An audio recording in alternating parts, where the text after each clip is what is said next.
This is 99% Invisible. I'm Roman Mars. And it's baseball season. If you haven't watched a game in a while, it can be a little confusing to jump back in. Major League Baseball has introduced a lot of rule changes in the last few years, including a countdown clock for pitchers to make the game go faster. They've also made it a rule that pitchers have to show their hands to the umpire between innings to make sure that the players aren't using any gooey substances to get an extra strong grip on the ball. But this season, the one rule change that everybody is talking about is the introduction of robot umpires. Starting in 2026, if a player doesn't like a ball or a strike call, they can appeal to a robot arbitrator called the ABS system, who can overturn the call. And that one's going to be challenged. And you know what? He gets it right. Reversed from a strike to a ball. You may remember the name ABS system because we talked about it back in 2023. Today, we're going to replay that episode, and then I'll be joined by producer Chris Berube for an update on how the robot umpires are doing now that they've reached the major leagues. All right, play ball. If you're a baseball fan, you might remember the 1997 playoffs. That's when pitcher Livan Hernandez was unstoppable. Can Livan Hernandez get out of it? Yes, he can! Hernandez was a rookie for the Florida Marlins, and his masterpiece was Game 5 of the National League Championship Series against Atlanta. That's producer Chris Berube. Livan Hernandez struck out 15 batters that game, which for context is so many batters. Strike 3, his 11th. Man, that's a beautiful pitch. It was an incredible night, but a lot of his strikes, they weren't actually strikes. Hernandez was pretty consistently missing the zone. The 3-2 pitch. Got him! Eric Gregg punches him out on what McGriff thought was ball 4. It's his 15th. This pitch is, I would say, a foot, 2 feet outside of the strike zone. Not close, called a strike. That's baseball analyst Katie Nolan. She vividly remembers that game because it really was not good.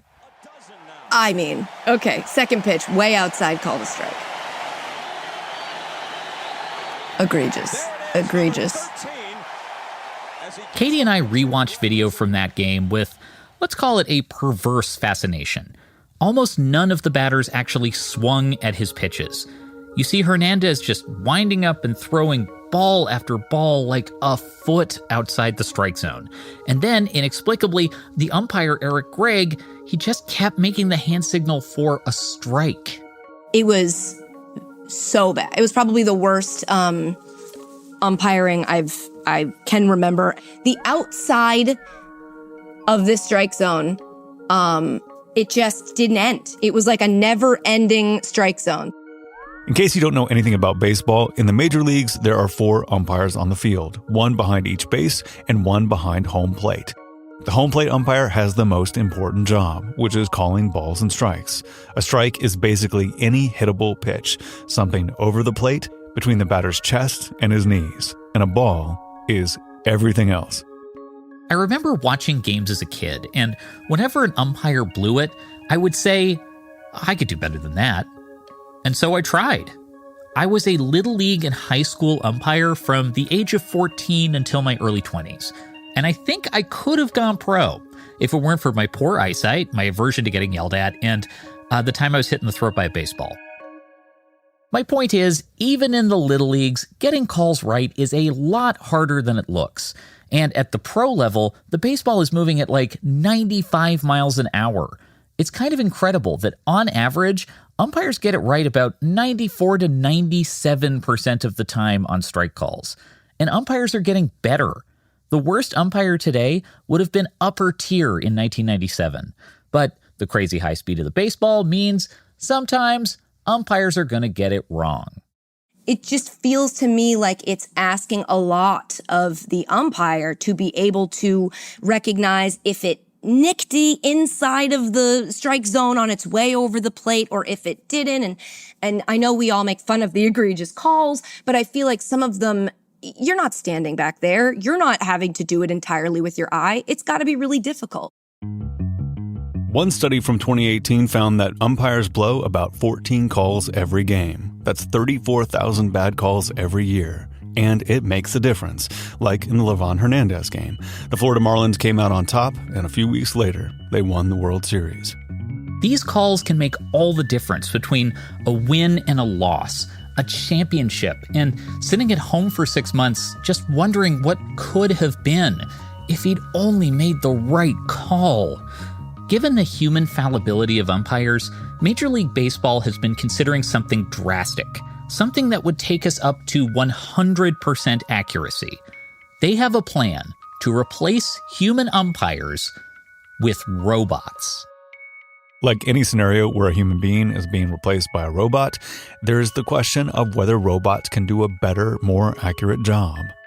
And in baseball, a sport that is legendary for its quirks and its general human imperfection, there's another trickier question.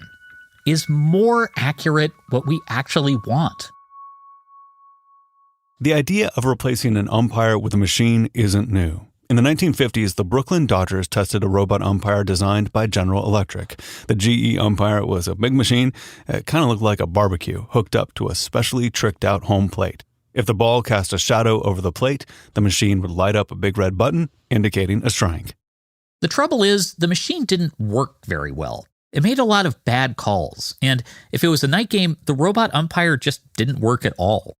In the 1950s, the technology just wasn't ready, and the robot umpire went nowhere. For years, the idea seemed like a non-starter. But a few years ago, the commissioner of Major League Baseball, Rob Manfred, said he was considering robot umps for the big leagues. The robot umpires of the 21st century are a lot more sophisticated than a barbecue. But modern robot umpires, they aren't technically robots. That's what a lot of people picture is like, beep, boop, boop, boop, kind of a like metallic thing behind home plate. What it really is, it's this system. That's Zach Helfand. He's an editor and sports writer at The New Yorker. And today's version of the robot umpire is actually a series of HD cameras. But for some reason, the name Integrated Camera Baseball Tracking System has never caught on. So for this story, we're just going to keep calling them robots. I prefer Robo. I just think Robo sounds better. Baseball won't be the first sport to use robos to referee games. In tennis, there's a tracking system called Hawkeye that can pinpoint whether a ball is in or out of bounds. And it was good. Whoa. What a shot. And in soccer, they use motion tracking cameras to help determine offsides and whether the ball has crossed the goal line. And the goal has been disallowed. In fact, most Major League Baseball stadiums already have a sophisticated ball tracking system in place. Those were installed in the early 2000s for TV broadcasts to give fans a clear picture of what happened during every pitch. To track things like exit velocity off the bat, how fast the ball is moving off the bat, spin rate, it counts every single revolution of a baseball from when it leaves a pitcher's hand to when it gets to the plate. So they have these very sophisticated missile tracking systems, essentially, in ballparks. By the way, he is not exaggerating. This is based on missile tracking technology. If you've watched a baseball game on TV, you've seen this tracking system in action. In replays, broadcasters will show you charts and scatter plots to lay out where the ball landed inside the strike zone. But the umpires, the people actually making the calls, don't have access to this information. Only viewers do, which creates some awkward moments for fans. Wait, if we know that's a strike, why is he calling it a ball? It just doesn't make sense. Why doesn't he have the information I have? He should make the right call. But look, baseball is a pretty conservative sport. It's slow to embrace change. So for now, robot umpires are being tested on the minor leagues to work out some of the kinks and to help fans get used to the whole concept. Since 2019, RoboUmp technology has been working its way through the minor leagues, where it's called ABS, for automatic balls and strikes. Last year, the ABS made its way to AAA, the highest level of minor league baseball. I wanted to see this robot umpire, ABS system, in action. So I bought a ticket to watch some minor league baseball last summer in fabulous El Paso, Texas, where the hometown Chihuahuas were taking on the Albuquerque Isotopes. But I got COVID, so I had to watch the game at home. Field, And the Isotopes in position. Riley Smith will start his last 8 final warm-up tosses before we get underway with tonight's game. Coming into the game, I was worried the baseball experience would feel totally different without the umpires, because for me, they're essential to the fabric of the game. But actually, I didn't miss the human umpires, because they were still there. Fans, here are tonight's umpires. Behind home plate is Dylan Wilson. Down the first base line, Cody Oak. For those of you worried about robots coming for human jobs, at least in this case, the humans are safe. Baseball still needs humans for lots of important jobs, like calling timeouts or cleaning home plate with those tiny, adorable brooms. This robot umpire was actually a collaboration between the ABS system that made the call and the human umpire who said it out loud.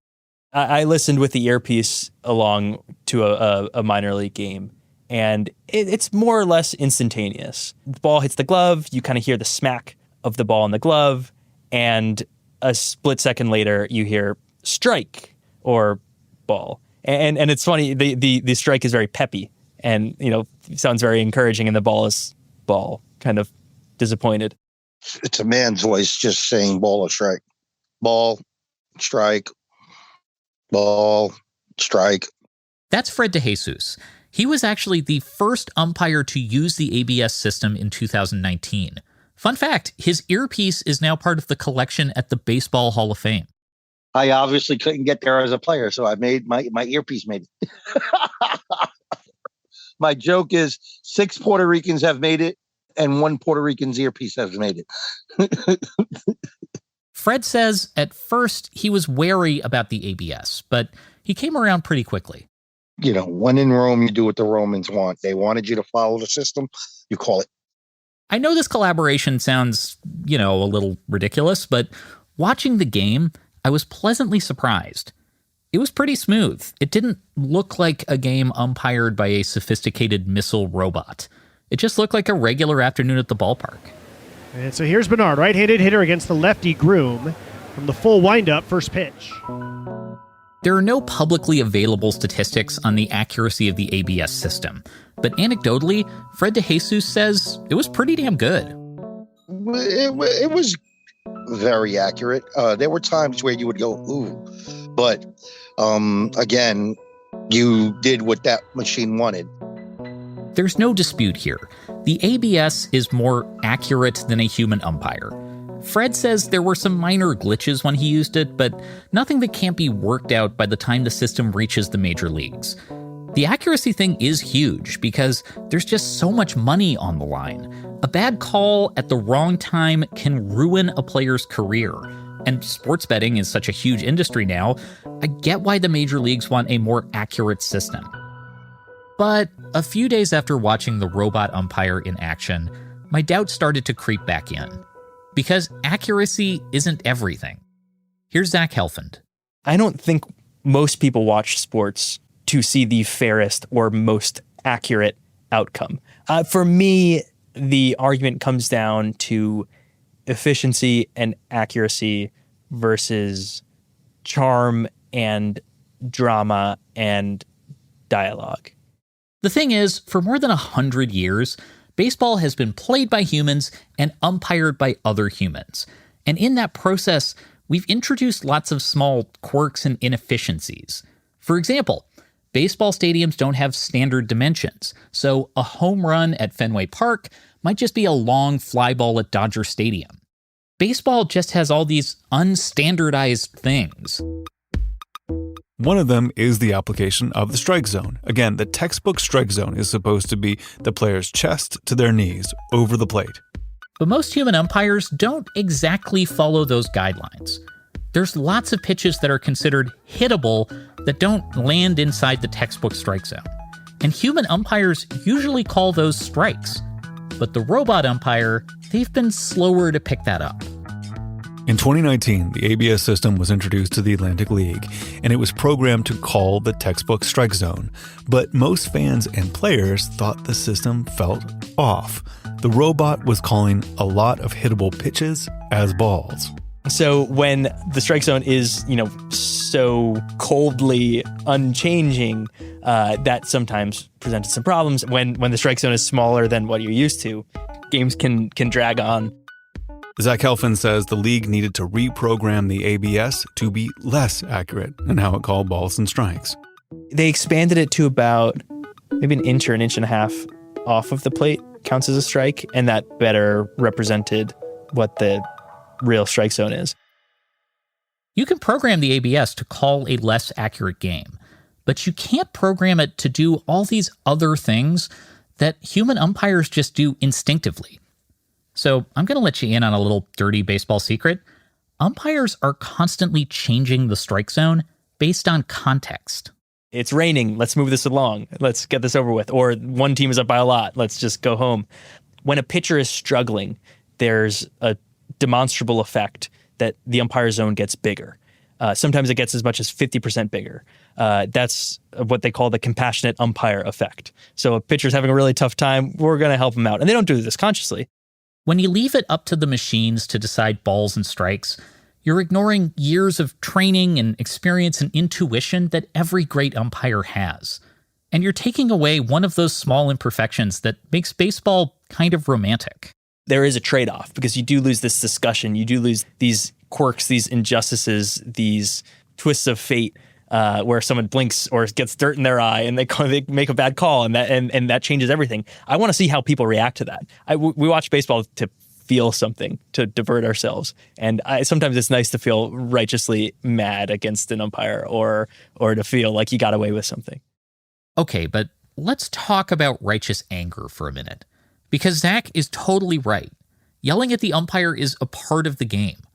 Umpires get yelled at by fans and players and mascots pretty much nonstop. Because unlike other sports, baseball centers the umpire.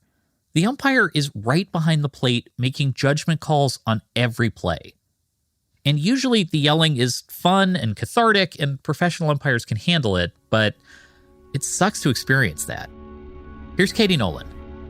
Imagine going to work knowing you could get a shard of wood directly into your face, or you could get hit by a 100-mile-per-hour projectile in the face on a bad day. And on a good, the ceiling of this job is you make calls that get people to tell you that you suck at your job and you're the worst and you ruined the game. You know, I've got a video on Instagram right now that's got over 3 million views where the player is saying, Freddie, you're the worst umpire in the league. How did they mic you up? Now, he's obviously joking, but this is what the world wants to hear. They want umpires to be ridiculed. And it's not just ridicule. There are stories of umpires receiving death threats or even being physically assaulted by fans. Tonight, a Staten Island parent coach is accused of punching the umpire so hard it left him with a broken jaw. CBS 2's Lisa Rosner spoke with friends of the umpire in Somerset. People get carried away, and it can get scary. I remembered this Little League game where I made a really bad third strike call, and after the game, a coach was waiting to yell at me in the parking lot. The abuse is actually the primary reason that I stopped umpiring. And it's why my favorite thing about the robot umps isn't their accuracy. It's their ability to bring down the temperature. Zach Helfand noticed this too when he saw a robot umpire in person. Fans were a lot less likely to get into arguments when they knew it was a machine making the calls. Some fans who, as fans do, and as is part of the pleasure of baseball, were heckling the umpire when I was out there. At one point, one of the fans who did know that they were using RoboUmpires this season in that league pointed up at the hardware above home plate and said, it's not the umpire. This is just the strike zone. And the fan was humiliated in a certain way, very humbled, and was like, you know what? He's actually calling a pretty good game. Watching the Isotopes Chihuahuas game, I remember this one at bat. So the Isotopes third baseman Taylor Snyder was at the plate. Count still 1-2. Bases juiced. Here's the pitch. Takes a called third strike, breaking ball inside corner. That ends the inning. Isotopes do not score. There was 2 hits, no errors. So the batter, Snyder, he disagreed with the call. He thought it was inside, and he was clearly furious. he starts to turn towards the ump, and it looks like he is ready to yell. But then he didn't. He stopped himself, and he walked back to the dugout. I'd never seen that before. And for me, that's a big plus for the idea of robot umps. Ultimately, the robot umpires are coming. They're going to be used in all AAA games this season. Some games will use a full robot umpire system, while others will use the robot umpire as an appeal system if the player doesn't like a call. Robot umpires are probably going to show up in the major leagues in the next couple of years. And I know baseball purists are going to be really mad. I get that. I don't love the general idea of robots muscling in on human jobs. But I think I can live with this new technology because I'm in favor of anything that makes us see umpires as people, even if that thing is a robot.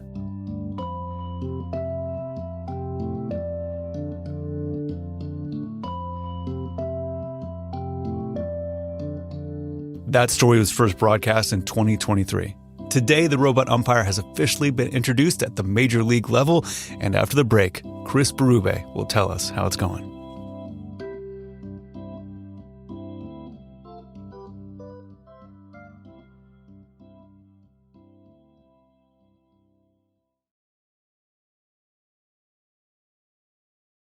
So we're back with Chris Berube. Hey, Chris. Hey, Roman. So, Chris, what has changed since we first broadcast that story?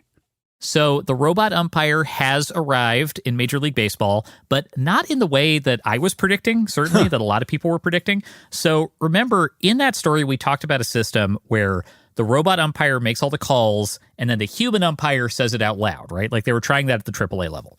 So Major League Baseball is not doing that. Instead, they are using the robot umpire as a kind of challenge system. Mm-hmm. So right now, human umpires are still making every ball and strike call. But if a player disagrees, they can challenge the call, and then the automated balls and strikes will determine who was correct. So they're using the robot umpires, but humans are still doing most of the work. So this was not what I was expecting either. So how does that end up working during the game? So, Roman, I've actually sent you a link with an ABS challenge from a game this week between Atlanta and the Kansas City Royals. So I want you to pull it up and narrate through, like, what is it that you see? Okay, the pitch comes in. It looks a little low. Okay, the catcher taps his helmet. Okay, and then the umpire goes to the side to check what's happening. All right. All right. And then they show a graphic of the ball. It's just sort of hitting the bottom of the strike zone. As you can see, this is very close call. Yeah. I mean, the umpire did a really good job, actually. Yeah, that's a really close borderline call. So the fact the catcher knew to challenge that one is impressive. But yeah. So that's what it looks like. It's like the ball comes in, and then either the catcher or the hitter or the pitcher taps their helmet with their hat. Wow. And then the umpire says, okay, there's a challenge on the field. And then everybody looks up at the scoreboard, and they show the graphic, like within about 10 seconds, you know what happened. And then it shows the graphic, and then the ABS decides, okay, that just graced the strike zone, so that's a strike, or, that was actually outside, so that's a ball. So that's how it works. Okay, so my question is this, okay? How much does this slow the game down? Like, baseball is not like a lightning fast game to begin with, you know what I mean? Because I would imagine, like, why wouldn't you challenge everything? And therefore slow everything down even more? This is a really good point, and I think this is what people were worried about with the introduction of the challenge system, but they've put in a rule to limit how often this happens. So each team only gets 2 challenges a game, but if you make a successful challenge, you get to keep it. So basically, each team gets the right to be wrong twice. So if you, if you challenge and you're wrong, you lose that challenge for the rest of the game. So it incentivizes really only picking your spots, like really only doing it on important plays or plays where you're like, I'm pretty sure I'm right about this one. That's right. You have to save your challenges for when it really matters. That's it. Yeah. So are people happy with this so far? I'd say for the most part, yes. So for players, like, this has been pretty good because, before, if there was a bad call, they had to kind of grin and bear it and go back to the dugout and be angry. But now a few times a game, they can get a call overturned, like they have some recourse. So that's cool for them. The fans, for the most part, they seem pretty into it, which has been kind of a surprise. So this is anecdotal. Like at the time of recording, we're 1 week into this experiment, but all the baseball fans in my life that I've spoken to have been like, this is actually kind of fun. I'm surprised. Well, what's fun about it? Well, I think what a lot of people were worried about was how this would affect the drama of the game, right? Because instead of having a human make calls, you'd have, a clinical robot making the calls. But it's actually creating more drama, which is because a couple times a game now, a player will say, oh, you thought that was a strike? I think that was a ball. And then everybody looks up at the scoreboard together. And then fans go crazy when their team is right, in their challenges. So it's not what I was worried about, which was, it's going to be human versus robot. That's kind of a boring conflict. Instead, it is this moment of player versus umpire with the robot as the arbitrator. Right. And that's actually kind of fun. It's kind of fun to watch that happen. I mean, actually, it does sound fun. So how are the umpires taking it? Well, that is a different story. So obviously, no active Major League umpires have said anything about it yet. I'm sure they're still in, kind of a wait and see phase. And, you don't want to risk your job by saying something about Major League Baseball. But a couple of retired umpires have given interviews. And basically what they've said is I feel terrible for the umpires right now. Because if you think about this from an umpire's perspective, this cannot be good for your self-esteem, right? Or for your reputation. Because if you're an umpire several times a game now, someone questions your judgment, and then everybody looks up at a giant scoreboard to see if you blew it.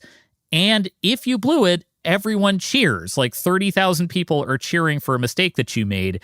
And for the accurate umpires, doesn't really matter that much. But for the ones who make mistakes more often, there's a couple of umpires who have been genuinely humiliated by the ABS system, and we're only a week into this so far. Yeah, that doesn't sound fun at all. Yeah, so I want to show you an example of this, Roman. I want to turn your attention to the case of CB Buckner versus Eugenio Suarez. So CB Buckner is an umpire. He's been in the league for about 26 years, and Eugenio Suarez is the third baseman for the Cincinnati Reds. And earlier this week, when we're recording this, they had a bit of a notorious dust-up involving ABS. Okay, let's watch it. So here we are in Cincinnati, and this pitch is clearly low. Eugenio Suarez taps his helmet to indicate he wants to challenge. Buckner looks out to the audience to say the call's being challenged. Then we look up at the scoreboard, and it's pretty obvious that this one was a little bit outside the zone. So Suarez was right. Call gets overturned. This was a third strike call too, so this would have ended the inning, but instead he gets another pitch. And then it happens again a pitch later. So there's another pitch outside the zone. Suarez challenges again. Buckner's looking pretty upset. He talks to the audience. He's like, all right, I guess we're doing this again. And it's pretty obvious he was even more wrong this time. And now the crowd's losing it. They're like, yeah. Now, obviously, this is great drama, right? And for the fans, this is cool because it's you get to challenge and it's we were right. The umpire's wrong. Are you blind? All this stuff. Yeah, sure. But for this umpire, he had a whole stadium full of people cheering because he did a bad job at work, right? Yeah. And this clip went super viral. I did not know the name CB Buckner before this week. And now everybody in baseball knows who he is, right? There have been all these articles that are here's another thing CB Buckner did. And this probably would not have happened without the ABS system challenging his calls. Yeah. That sounds very rough for him. My heart goes out to CB. It's about to get worse. So CB Buckner in that game got 6 calls overturned. So this happened to him 6 times. And now basically anytime he does something wrong, there's people on social media and people in the baseball media being like, CB Buckner screws up again. And a contextual note, CB Buckner is one of the few black umpires in baseball. So this is obviously not ideal that this is the person coming in for so much criticism. I should note he is a below average umpire. Anybody who does the tracking of umpire accuracy says CB Buckner doesn't have a great eye, but you gotta feel bad for this guy. Then later in the week, he got hit in the mask by a foul tip. There was a foul ball that hit him in the face and he had to leave a game. So, when it rains, it pours for this guy. You gotta feel for this guy on a human level. Absolutely. He's just having the worst week ever. My sympathies for sure. Yeah, me too. And when we did this original story, I came out softly on the side of robot umpires because I thought it would help people see umpires, like the humans, as human beings, right? Because it would take out some of this vitriol against umpires in the game. But in this particular case, it's kind of doing the opposite. Like, it has put this person under a microscope. It has empowered people to, yell at this guy and be mean to him on social media and stuff. And, C.B. Buckner's a grown man, comes with the territory. But, like, it has kind of done the opposite of what I was thinking the robot umpires would accomplish. Yeah. So I guess we'll just have to watch the rest of the season and see how it goes for all the other umpires. But I'm totally intrigued. Thanks for the primer. Of course, and I hope we've given everybody some extra context when you're watching a baseball game this summer. Awesome. Well, thank you, Chris. Thanks, Roman.